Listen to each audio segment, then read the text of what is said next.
আচ্ছা, এবার আমাদের এই যে কমান্ডগুলো আমরা অ্যাপ্লাই করছি, বিভিন্ন কমান্ডগুলো ইউজ করতেছি, like that dir space env environmental variable দেখার কমান্ড, এই যে বিভিন্ন কমান্ড ইউজ করতেছি, তার এই কমান্ডগুলো ইউজ করলাম, বা এখানে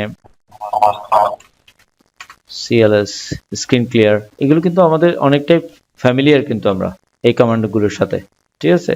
তো এখানে যে কমান্ডগুলো অ্যাপ্লাই করছি, সেই কমান্ডগুলো কি কি কমান্ড অ্যাপ্লাই করছি সেটা যদি দেখার জন্য আমরা ইউজ করি, তাহলে গেট হিস্ট্রি দিয়ে দেখতে পারি।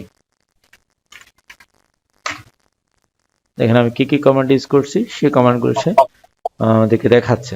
তো আমাদের এই কমান্ডগুলো দেখার জন্য আপনি যতক্ষণ যে কাজগুলো করবেন, সেই কাজগুলো যদি হিস্ট্রি দেখতে চান, কোন কোন কমান্ড ব্যবহার করেছিলেন, সেটা আপনি এভাবে দেখে নিতে পারেন। তো আরেকটা বিষয় হচ্ছে, এই হিস্ট্রিটা যদি আপনি চান যে আপনি পার্টিকুলার 4 নাম্বার কমান্ড যেটা, সেটা আপনি অ্যাপ্লাই করবেন কোনো কমান্ড না লিখে, তাহলে কিভাবে ইউজ করবেন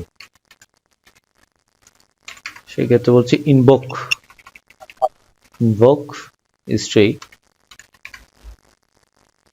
স্পেস নাম্বার দিব, বা আমি 3 নাম্বারটাই যদি ইউজ করি,